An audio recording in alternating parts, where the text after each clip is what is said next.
Hey guys, welcome back to another episode of Black Sheep. I am your host, Keziah, and it is so good to be back in front of the mic. It's been a minute. I don't know how long, depends on when I post this, but yeah, second episode. I got a lot of good feedback on the first one, so I just want to say I'm really grateful for that. And yeah, it's been an interesting few days. I'm all dressed up in the middle of the night because I came back from the city, Dublin City. I can't even lie, guys. It's getting to a point where if you don't like food and you don't like to drink, there's nothing to do in that city. I literally walked the entire city and all I managed to accomplish was buy myself some leggings from Penny's and eat food.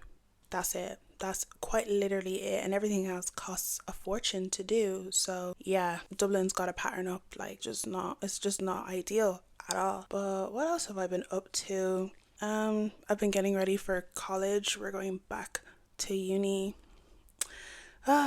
I start a bit earlier because it's my master's, and I know masters always start earlier than undergrad, so it's just looking a bit rough.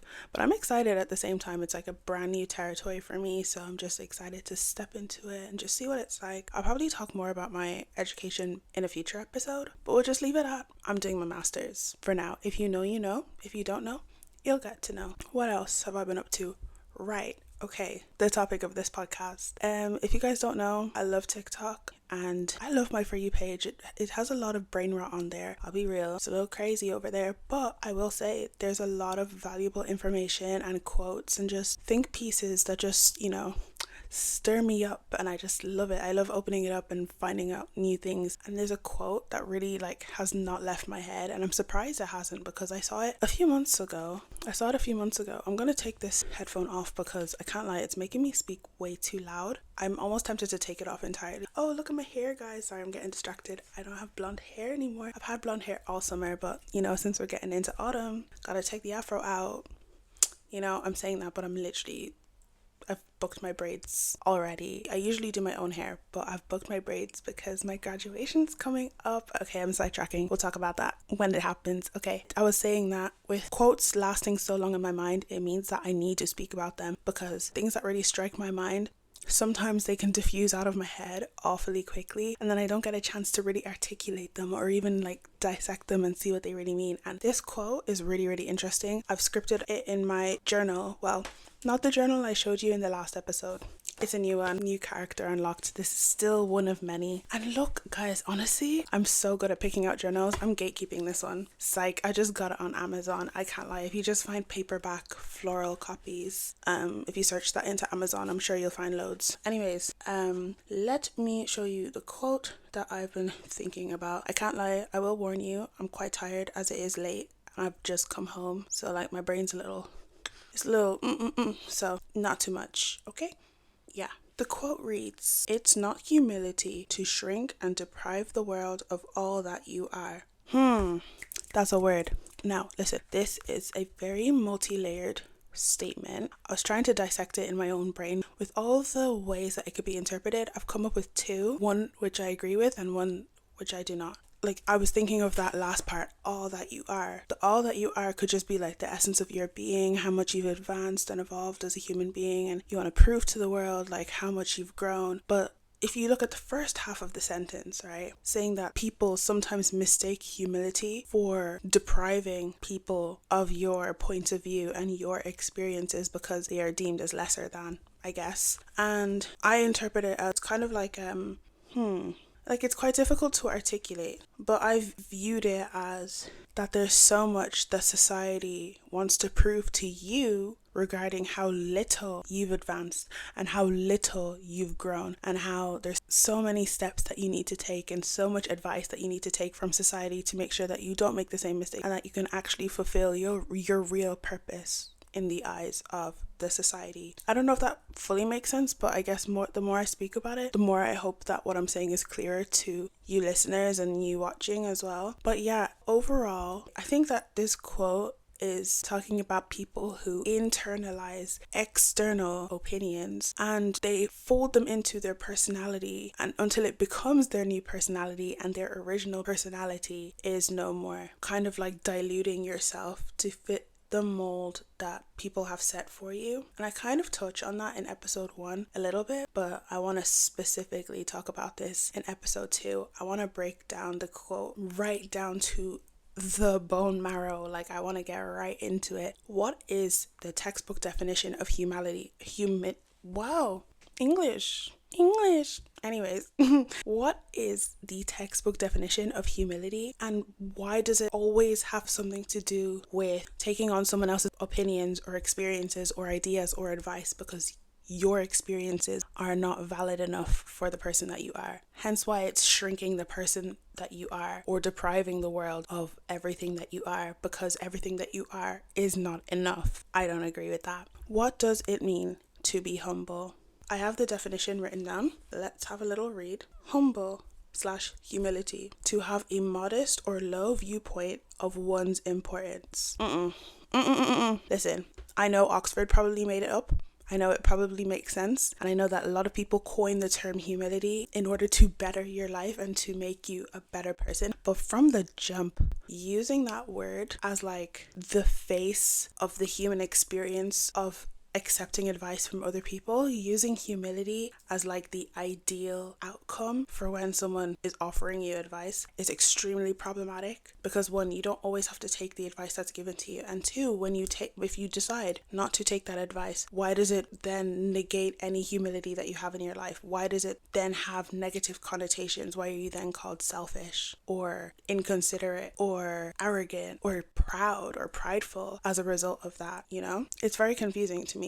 So off the bat, the rhetoric just does not sit well with my spirit, because I don't really believe that the concept of elevating your life thanks to this is really like difficult to articulate, especially on my own, but let me try again. The concept of elevating your life thanks to somebody else's, opinion or somebody else's advice and guidance is a beautiful thing, and it's a necessary thing. We don't have all the answers, okay? When I say other people, I'm not referring to maybe a higher being, like praying to God or praying to Allah, praying to Jesus or whoever it is, or meditating, trying to search for the higher power's wisdom. I think putting them on the same scale as the human mind is quite insulting. So I'm not talking about them. I'm simply talking about advice from humans to other humans. It is, regardless, still a necessary process in life. We're not going to progress anywhere if we think that we know it all. I'm not really promoting the idea of knowing everything in this world, but what I'm saying is the idea or the concept that your life may have elevated because of somebody else's advice or somebody else's guidance. It doesn't negate your prior experiences. It doesn't negate the decisions that you made in the past, as the textbook definition says. It doesn't make them of any lower importance. It doesn't mean that you should view your previous experiences as less important, because they got you to where you are today. They got you up to a certain point in your life, and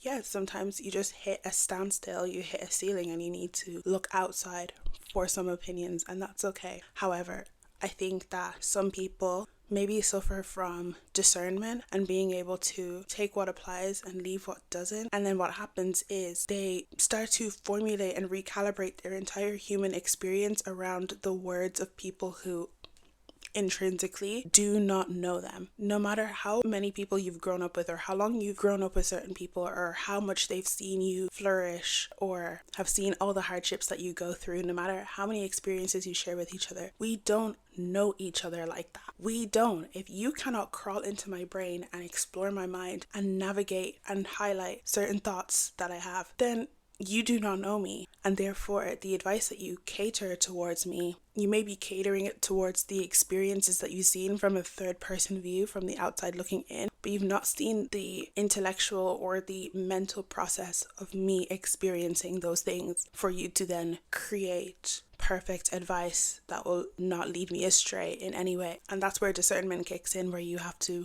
acknowledge that that person is speaking sometimes from a place of good, sometimes not, and I'll get into that later. But you need to be able to select what may or may not apply and leave what doesn't. I feel like a lot of us do not have that. you hone it as you get older, but I think it's a good practice to start from a younger age, because you'll then find yourself, I think from my experience anyway, I found myself in a lot of existential crises. Oh my gosh, like what even is my life? And like, you know, who even am I? Am I myself, or am I just these experiences and the advice that people told me? Am I my personality, or has it been curated by listening to every single piece of advice that anyone has ever told me? I become a sponge, just soaking in every bit of advice I can get, because I don't have the confidence to believe that I can curate my life for myself, or that I can select the pieces of advice that may suit me. I believe that I can't select the pieces of conversations that I've had with people and formulate a more ideal and personalized human experience for myself. You need to have that confidence in yourself to be able to do that. Otherwise,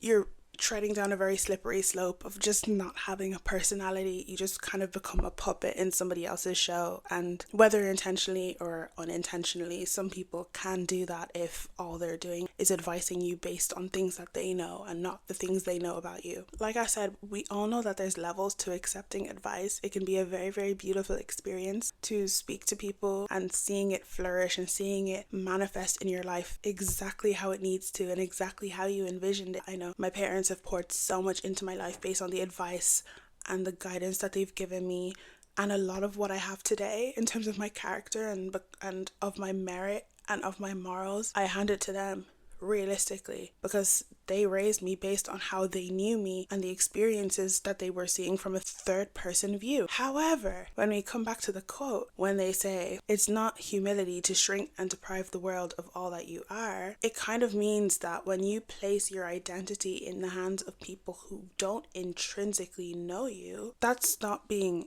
humble.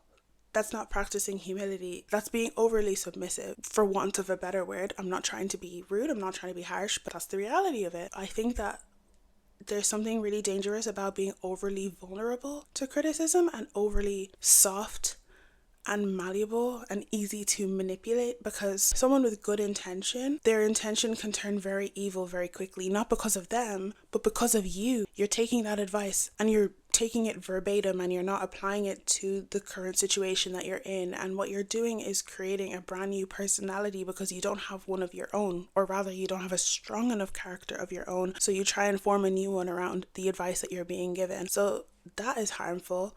And then on top of that, you have people who have malicious, terrible intent that want to see you absolutely discombobulated, and they'll give you the craziest advice knowing that it's going to lead you down a path that is not destined for you, but you don't have the discernment to see that, and you don't have the skills to distinguish what makes sense and what doesn't. And that's something that I see way too much, not just in like my first-hand actual life from the outside looking in, but like on social media.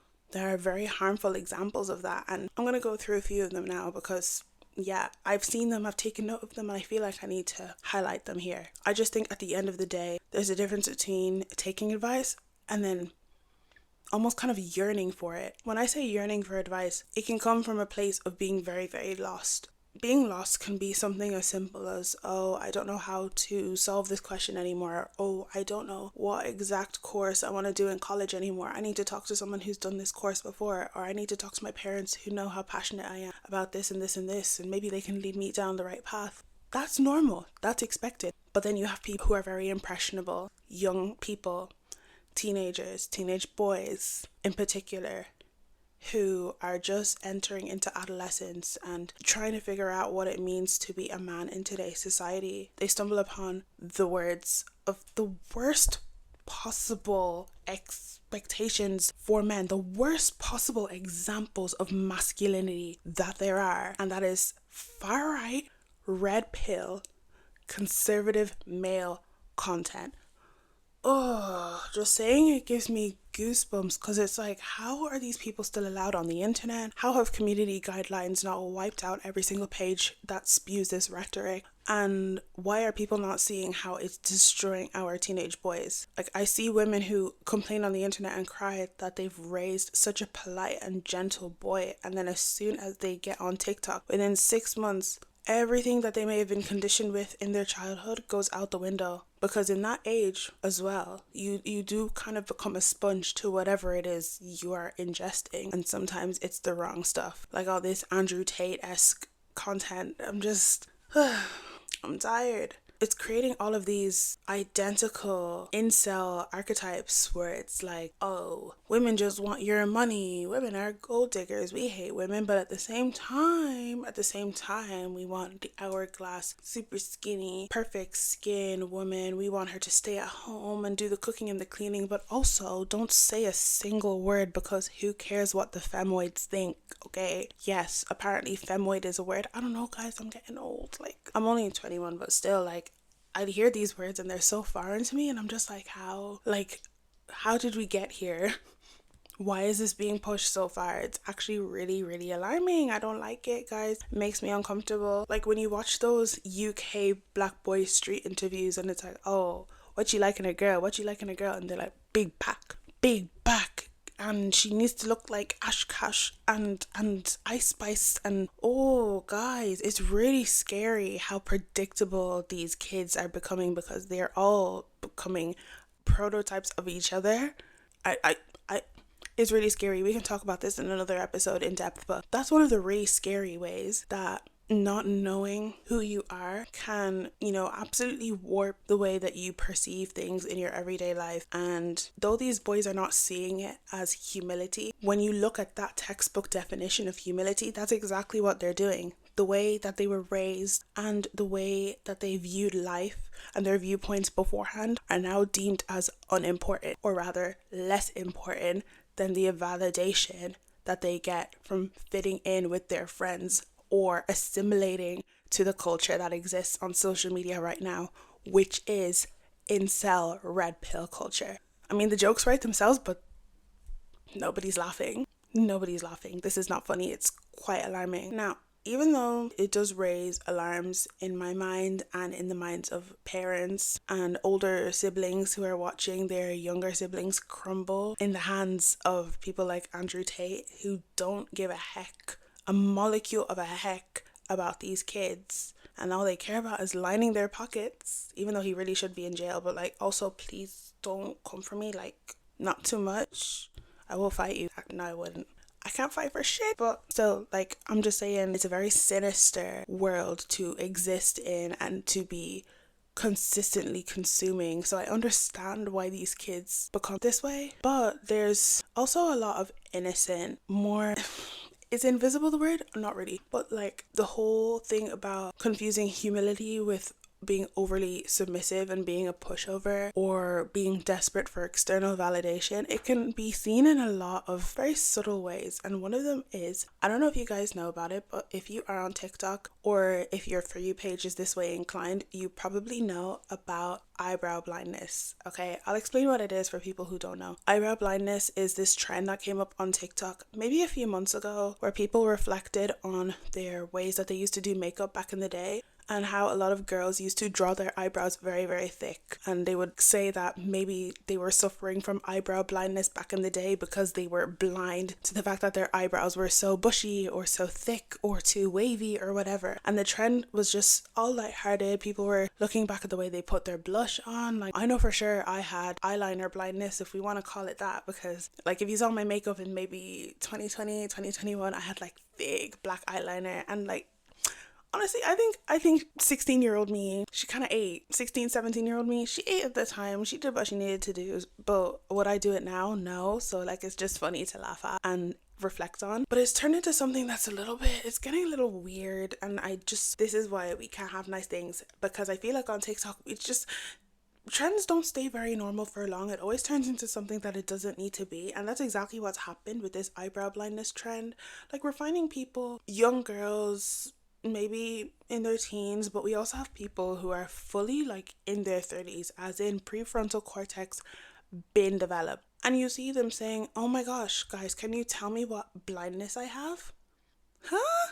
What do you mean? And then they want people to be like, oh, you have eyebrow blindness, your brows are too thin, you should fill them in. Or like, oh my gosh, you have tan blindness, you should get a spray tan, like you look really pale. And then you have like, oh my gosh, you have lip blindness, your lips are literally paper thin, get lip filler.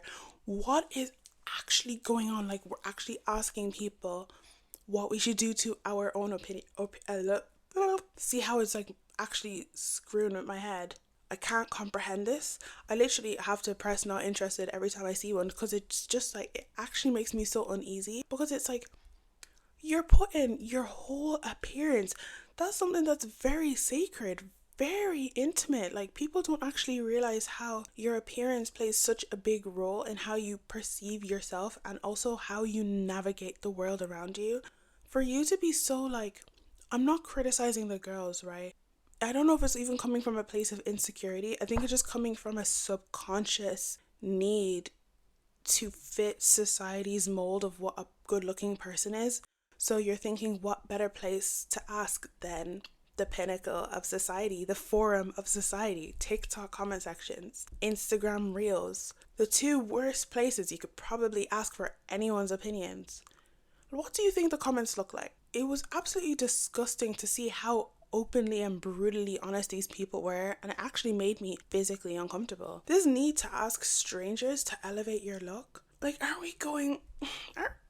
I don't know if it's just because maybe I'm just vain and I'm just like, who are you to know what looks good on my face? I'll do what I want. But I feel like, shouldn't we all kind of have that mindset? I don't know. Like, I was looking at the TikTok comment section. I was trying to write down some of the things that I was seeing on there. And like, I don't even want to regurgitate what I saw, because it's actually just nasty. And it's like, okay, so we go back to the original statement. It's not humility to shrink and deprive the world of who you are. When we talk of the textbook version of humility, how do you apply that when someone's telling you that you're butt ugly and you need to change this, and this? Do you have to be humble in that situation and be like, no, you are right. Yeah, you're right. I am ugly. I am gonna change that. Thank you for that. Like, guys, maybe it is coming from a place of insecurity. Not insecurity in your looks. Insecurity in the person that you are. Like, do you not think that you are not the most equipped to know what's best for you and your appearance, or you and your face? Like, in 2020, I loved me some black eyeliner, and in that moment, based on my aesthetic at the time, it matched perfectly for the time that I was living in, the state of mind that I was in. It was perfect for the time. And then it also got to a point where I said, I don't want to do that anymore. That's not who I am anymore. So let me shift into something else. And I changed my makeup style. I changed the way that I dress. I elevated my look in ways that I needed to for the time, because I have the confidence in myself to know that I know what's best. And like, if I get someone saying, oh, Keziah, maybe you should try doing a so-and-so lip color, or like my friend saying, oh, you should try like a light pink blush as a little transitional shade between your powder and your red blush. And now that's something that I always do, and I love it, and that's great. Taking what applies and leaving what doesn't, you know? Not going online and asking these people, oh my god, guys, what should I do to my face? Tell me right now, because I don't have any faith in myself to know what looks good on me. Guys, this is really crazy. This is really, really crazy. Like, there is a sweet sisterly sentiment behind asking for physical appearance advice, but like, heavy on the sisterly, as in friends, as in sisters, as in people who actually know you. Because like I said, your appearance is something that's very intimate. Only the people who really know you or have some sort of idea of the essence of who you are will be able to give somewhat viable advice. But when these sisters are a bunch of private accounts with black screens, it goes from being a sweet sentiment to a very, very sour one. And I don't like that for y'all. I really don't, because it's like, okay, if you block them, then they come into your next video and they're like, I told you to get lip filler and you blocked and deleted my comment. You're arrogant as hell. You think you're all that. You think you're this. You think you're that. You're not as humble as these people expected you to be in the face of all of this criticism. Hence why I say humility should not be the face of the experience of asking for advice, because it's very okay to just be like, actually, no, this doesn't apply. Thank you, though. But no. Thanks. But no. It's very easy to say that in principle, but the way that a lot of people have been conditioned, it almost like makes their skin itch at the thought of not completely following and obeying what people tell them to do in terms of like very superficial things like this, you know? Like, obviously, if you're a kid and you're living with your parents, I'm not saying like if your parents say, oh, I don't want to see you eating all that sugar, Don't start quoting me and being like, actually, Keziah said that take what applies and leave what doesn't. And I actually love eating sugar. So screw you. I beg, shut up and put the sugar down. Okay? I'm not asking you to go and rebel against your parents or whatever. That's not what I'm asking you to do. I'm talking about very superficial, almost kind of minute things, just because I like to explore things a little bit deeper than they may actually be. Because honestly, maybe by the time I post this, the whole eyebrow blindness thing will go to the bin and it'll be over with and no one will be talking about it anymore. But I want to talk about it, so I sure will. Okay, moving on. It's gonna have to get to a point, guys, where we start, or we rather stop asking ourselves, how do I implement this advice into my life? And then we start asking ourselves, does this advice, or can this advice integrate into my life? Will it integrate into my life? If not, let it go. See how many times I'm blinking? Stop trying to fit things where they don't fit. If the advice is not making sense, graciously thank the person for thinking about you and move on. Please. I feel like I'm screaming down the microphone, but I feel like I need to tell people this because I'm literally seeing so many people my age who are flipping miserable because they're just like, oh my god, I just want to be, I just don't want to be hated. I don't want controversy. I don't want drama. Bro, you make 90% of the rules that run your life. You make 90% of the rules that run your life. They are based on social norms and they are based on morals and they are based on principles that you carry through from youth to adolescence to adulthood, understood. But the threshold for which you tolerate certain advice or tolerate certain people or the undertones through which they speak, that's on you. That's on you. It's not on anyone else to decide that for you. So if you're going to sit here and let other people and just put yourself in the palm of other people who don't know you, I'm so sorry. Humans are not perfect. If you're putting yourself in the hands of God or, at the hands of a higher being or at the mercy of Allah, right? That is understood because through your belief, you believe that those all powerful higher beings have the strength to carry you through all of your hardship. And I think that's so beautiful and so comforting. But I'm talking about humans here. We are fragile. We are flawed. Someone is going to trip and fall, and the first thing they're going to do, their hands are going to come up and cover their face because they need to cover their ass and make sure that they don't get hurt. Guess what's going to happen to you? You're going to fly out of their hand. You kept yourself safe in the palm of their hand thinking that you're going to entrust them to know exactly what to tell you with your life. When their life goes to shit, they're not thinking about you anymore. You go flying. Where are you going to land? Goodness knows, but it's going to be far away from where you're supposed to be. Far, far away. So you better put yourself in the hands of God, or you put yourself in the hands of yourself. We're equipped to know just enough and to acquire just enough information to get us from the start of this life to the end of it. Trust in that. Lean into that. And trust your intuition to know when certain advice applies and when certain advice simply does not. Moving on. I'm out of breath. I'm gonna pass out. This topic is so passionate to me that I'm almost passing out in my room. So you guys better listen. This better be worth it. Oh, I'm not talking about listening in terms of you better run this up and get views. I mean that if you think this advice applies to you, you better apply it, okay? Otherwise all of this would be in vain and I'm about to pass out. So I'm gonna stop. I'm gonna take a breath. Ooh. At the end of the day, if you decide to go and get full volume Russian classic, I don't know the names, but the really thick eyelashes that some of the girlies be eating, and then you get some people who are like, oh my god, your eyelashes make you look like a whore. Are you gonna go and take off those eyelashes because those people told you that?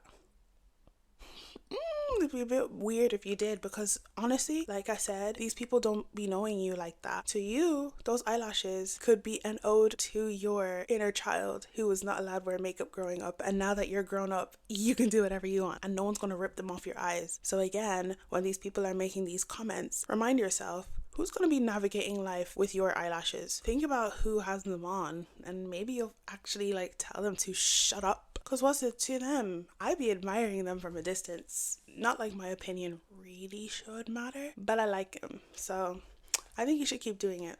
And that's just a small example of just doing what you want. Not just doing what you want, but knowing that it is the best call that you can take for yourself in that moment. Okay, so the third and final thing that I want to talk about, this one's a little bit of a touchy one because it may or may not apply to some people that I know of or that I just observe very closely, right? The whole wallflower thing. If you watch episode 1, then you know. If not, get to know. But influencers, right?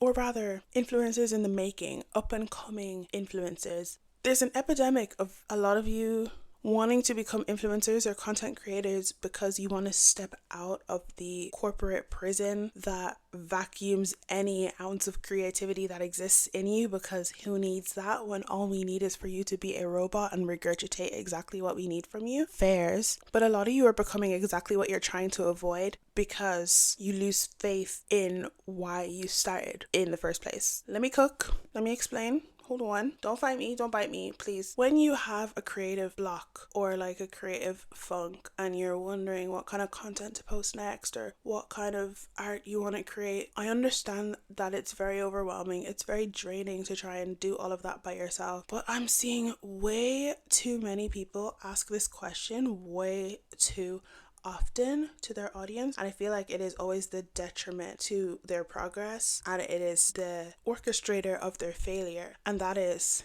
what do you guys want to see from me next? Let me know in the comments below what you want to see. Can you swipe up and tell me what content you want to see from me? Oh, that question. I like the question because sometimes I have content creators that I love watching. I'd love to see them do a certain type of thing. But that question, when you ask it one too many times, you are killing your progress. To me, I'm no social media expert, okay? But from someone who is a creative person, I can kind of empathize with wanting to know what your audience wants to see so that you can cater to your audience. But how do I say this? People on social media, myself included, viewers, scrollers, Instagrammers, TikTokers, YouTubers have the attention of small children. Small children. Children on Christmas Day who get a shit ton of brand new toys, and by December 27th, the pieces are missing and they're in the bin and they're already looking at what they want for their birthday. Yeah. Long story short, the mind span of these people and their interest levels are quite transient. They can come and give you hella engagement for a couple of months, and then they can find the next shiny new doll on the shelf literally within a heartbeat. And if you have not created that connection with your audience for you to appeal to them and for them to stay, and 2, if you have not fortified the foundation of your channel with a strong character that resonates with you and maintaining your authenticity, then you stand the chance of developing maybe a very big platform, but one that is very, very superficial based on the fact that you have become a puppet for all of these people's desires. They are playing you in their show of things that they want to see, not because of you, but because you offered yourself to them. I see it way too often, and I'm just going to ask a question. For all of you who were on TikTok in 2019, 2020, where's the hype house at right now? They had some of the biggest TikTok influencers in the game all living in one content house and spewing out content every single day and getting a bunch of views because of the allure and the interest of being in the exclusive hype house. And then eventually those people, because they had not created any real identity for themselves other than just being affiliated to the hype house or just being straight, white, conventionally attractive men and women, people kind of forget about you and they move on to the next batch. Like, I'm not even trying to be rude, you know? You're basing your platform off of strangers who half of them might not even follow you to begin with, so it's not even like you're benefiting from creating this content, because the same people who are advising you to create this content may never view your page again. But like I said, they are puppeteering you in a direction that they want you to go in, and they're enjoying it, and you're enjoying the fruits of your labor. You're working so hard to make sure you're appealing to these people, but you've now almost started to lose yourself, because it's like, why do you start this in the first place? Are you really happy with just doing what these people ask of you just because they say so? And is it humility to just graciously do it even though you don't want to? I don't think so, because then that's also just negating any previous creative ideas that you had or any creative endeavors that you may have wanted to do but just didn't get the views or the engagement. You're just saying, oh, then I'm not that good at that. Is it that you're not good enough at it, or it's because you don't have the confidence to convince people that you are good at it? Because there's a lot of people I also see on TikTok. I won't reference any names just because I don't want lawsuits. Like, I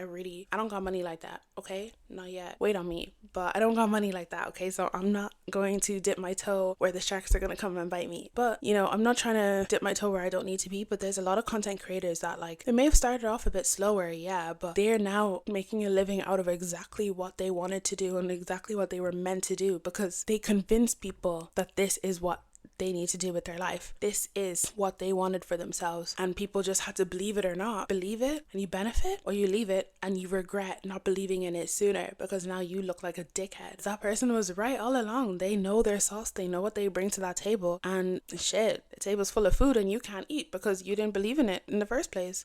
And I just think everyone should have that almost delusional confidence in themselves to know that they know what's best for them. Obviously, taking what applies and leaving what doesn't. Like, if you're doing fashion content and someone says, oh, I'd love to see you wear this brand, absolutely, but style it in your own way, in a way that's still familiar to your brand and your personality. And that way you're integrating who you are into your content, and that's what makes people stay, because they're seeing the authenticity. Like, we're not stupid, we see it. So yeah, that's all I have to say on that one, I guess. Now, I've done a lot of complaining and a lot of giving out pretty much this whole episode, so I'm sorry if I was shouting a little bit.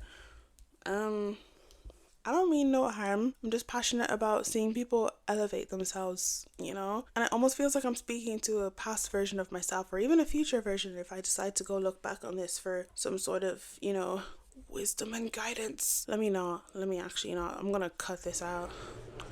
I cut myself out. What does that even mean? But yeah, anyways, I feel like I've done a lot of giving out this episode. I am sorry. Actually, I'm not sorry. I don't give a heck. That's almost kind of like feeding into what I just said there. Like, why am I sorry? If you don't like me screaming at you down the mic, you can leave.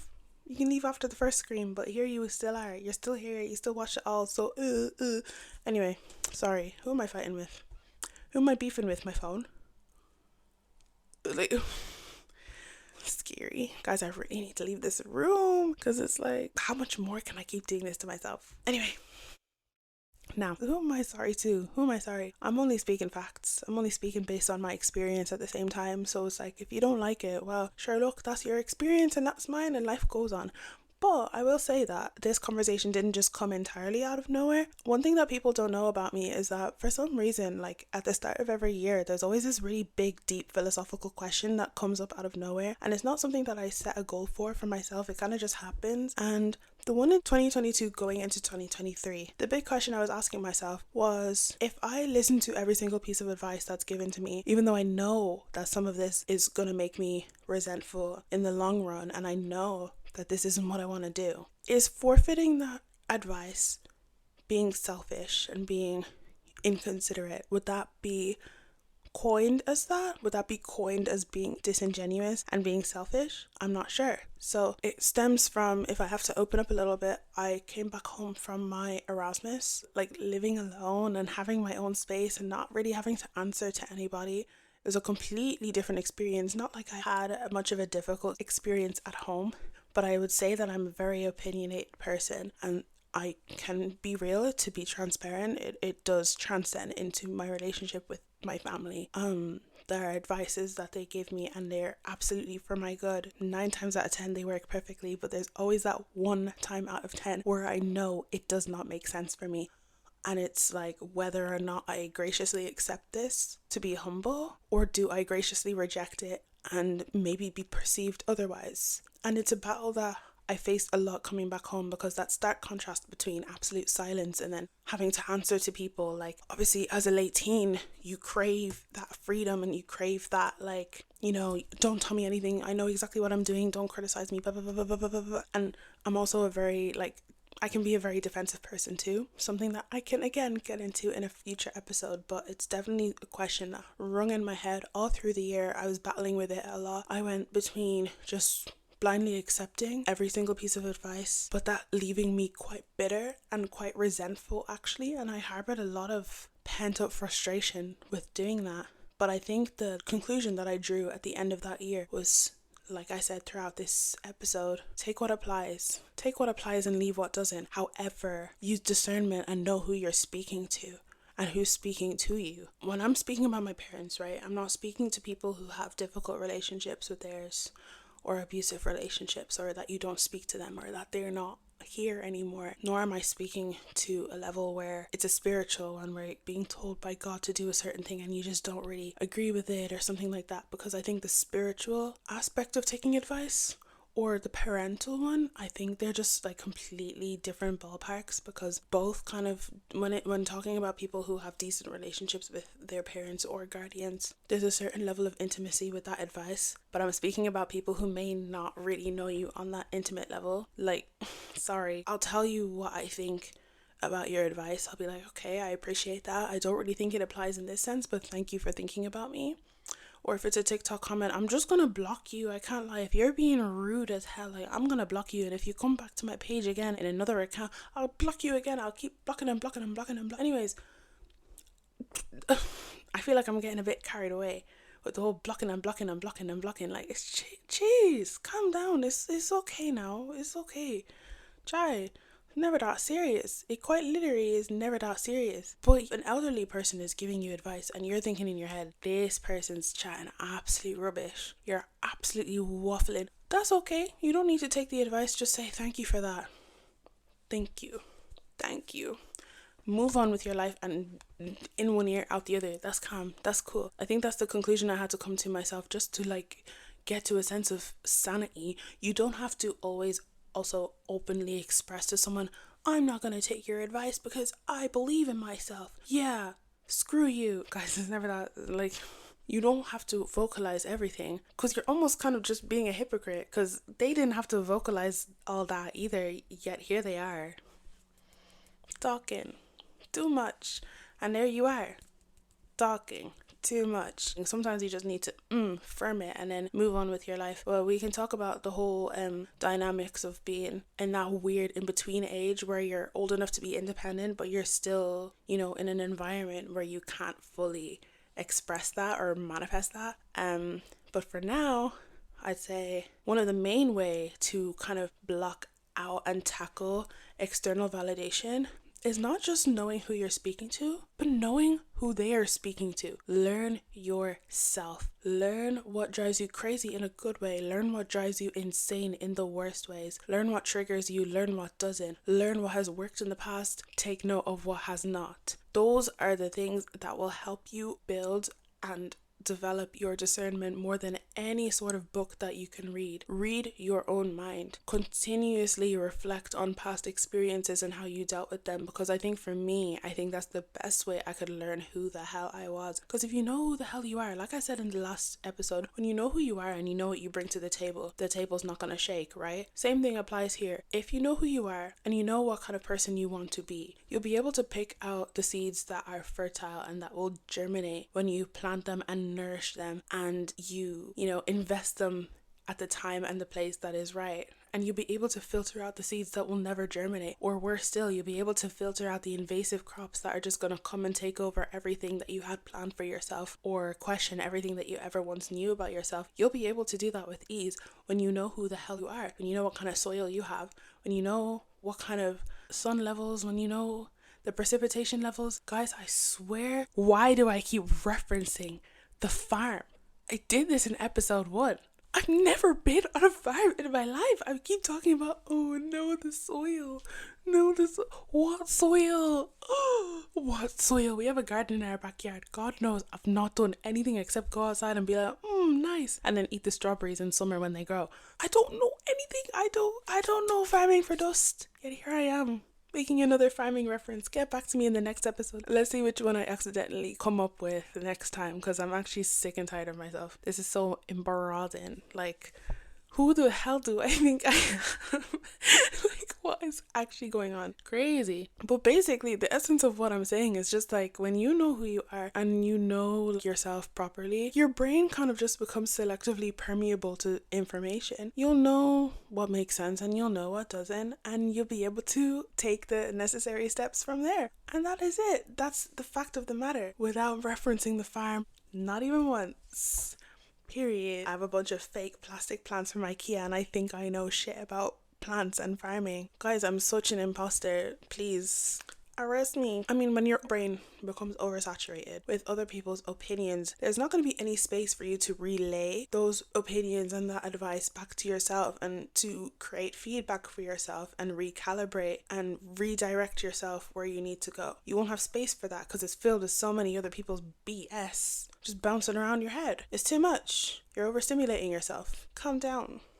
Calm down. Do you guys know that reference, or am I just like in the depths of old TikTok? I don't know. At the end of the day, I think the final lesson that I just want to drive home, based on the quote that I mentioned in the beginning about how it's not humility to shrink and deprive the world of everything that you are, remember that that quote to me could not be any further from the truth. It is not humility, it is obstructing your authenticity.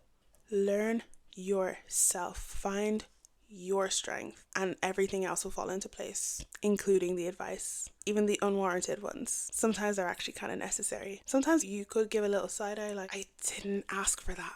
But also you might look back at it in a week's time and be like, hold on, they were kind of cooking. They were actually kind of spitting facts. So yeah, learn yourself and everything will fall into place. And that is basically all I had to say today, guys. I know you guys are happy to see this part because it means it's the outro and she's done talking and she's gonna shut up. Woo!